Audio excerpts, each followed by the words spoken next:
نحمدہ ونصلی علی رسولہ الکریم اما بعد فاعوذ باللہ من الشیطان الرجیم بسم اللہ الرحمن الرحیم۔ جی ناظرین کرام، سیرت النبی صلی اللہ علیہ وآلہ وسلم کے 37ویں سبق کے ساتھ ہم آپ کی خدمت میں حاضر ہیں۔ حضور اقدس صلی اللہ علیہ وآلہ وسلم کے سلسلہ نسب کا سبق ہمارا چل رہا ہے۔ آج ہم اس کا تیسرا اور آخری حصہ پڑھیں گے۔ اللہم صلی علی محمد النبی الامی وعلی آلہ وسلم تسلیما کثیرا کثیرا۔ حضرت عبد المطلب کے لفظی معنی مطلب کا غلام ہیں۔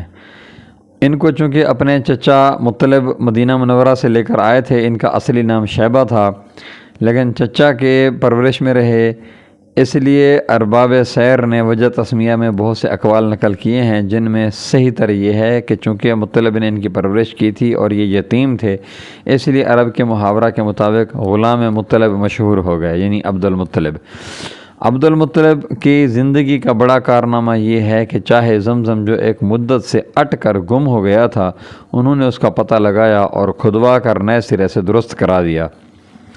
انہوں نے منت مانی تھی کہ 10 بیٹوں کو اپنے سامنے جوان دیکھ لیں گے تو ایک کو خدا کی راہ میں قربان کر دیں گے۔ خدا نے یہ آرزو پوری کی، 10 بیٹوں کو لے کر کعبہ میں آئے اور پجاری سے کہا کہ ان 10 پر قرعہ ڈالو، دیکھو کس کے نام پر نکلتا ہے۔ اتفاق سے قرعہ حضرت عبداللہ کے نام کا نکلا۔ حضرت عبداللہ حضور نبی کریم صلی اللہ علیہ وسلم کے والد ماجد کا نام ہے۔ یہ ان کو لے کر قربان گاہ کو چلے۔ حضرت عبداللہ کی بہنیں جو ساتھ تھیں رونے لگیں اور کہا کہ ان کے بدلے 10 اونٹ قربانی کیجئے، ان کو چھوڑ دیجئے۔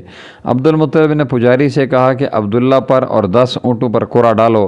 اتفاق یہ کہ حضرت عبداللہ ہی کے نام پر قرعہ نکلا۔ حضرت عبد المطلب نے اب 10 کے بجائے 20 اونٹ کر دیے، یہاں تک کہ بڑھاتے بڑھاتے 100 تک نوبت پہنچی تو اونٹوں پر قرعہ آیا۔ حضرت عبد المطلب نے 100 اونٹ قربان کیے اور حضرت عبداللہ بچ گئے۔ یہ واقعی کی روایت ہے۔ ابن اسحاق کا بیان ہے کہ اونٹوں کے معاوضہ کی تدبیر رؤسائے قریش نے تجویز کی تھی۔ حضرت عبد المطلب کے 10 یا 12 بیٹوں میں سے 5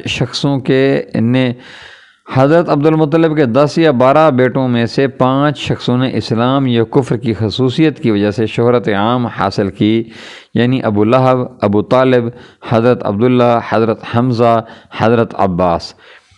عام طور پر مشہور ہے کہ ابو لہب کا اصلی نام اور ہے۔ خطاب حضرت صلی اللہ علیہ وسلم نے یا صحابہ نے دیا، لیکن یہ غلطی ہے۔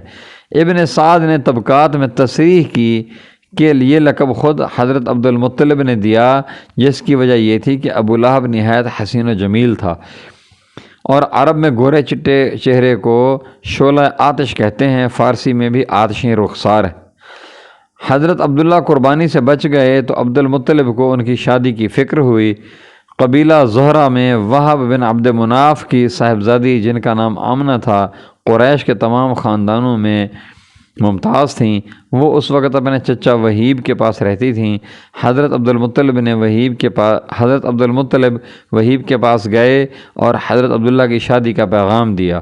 انہوں نے منظور کیا اور عقد ہو گیا۔ اسی موقع پر خود حضرت عبد المطلب نے وہیب کی صاحبزادی سے نکاح، جن کا نام حالہ تھا، شادی کی۔ حضرت حمزہ انہی حالہ کے بطن سے ہیں۔ حالہ نے حضرت صلی اللہ علیہ وسلم کو دودھ پلایا تھا، اس بنا پر حضرت حمزہ حضرت صلی اللہ علیہ وآلہ وسلم کے رضاعی بھائی بھی ہیں۔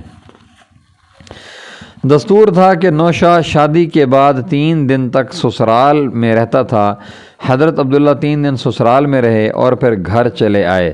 اس وقت ان کی عمر تقریباً 17 برس سے کچھ زیادہ تھی۔ حضرت عبداللہ تجارت کے لیے شام کو گئے، واپس آتے ہوئے مدینہ منورہ میں ٹھہرے اور بیمار ہو کر یہیں رہ گئے۔ حضرت عبد المطلب کو یہ حال معلوم ہوا تو اپنے بڑے بیٹے حارث کو خبر لانے کے لیے بھیجا۔ وہ مدینہ میں پہنچے تو حضرت عبداللہ کا انتقال ہو چکا تھا۔ چونکہ یہ خاندان میں سب سے زیادہ محبوب تھے، تمام خاندان کو سخت صدمہ ہوا۔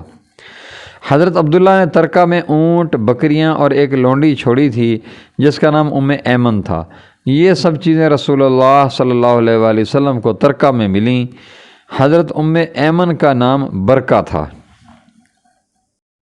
وما علینا الا البلاغ المبین وآخر الدعوانا ان الحمد للہ رب العالمین والصلاة والسلام علی سید الانبیاء والمرسلین خاتم النبیین محمد الرسول اللہ صلی اللہ علیہ وآلہ وسلم۔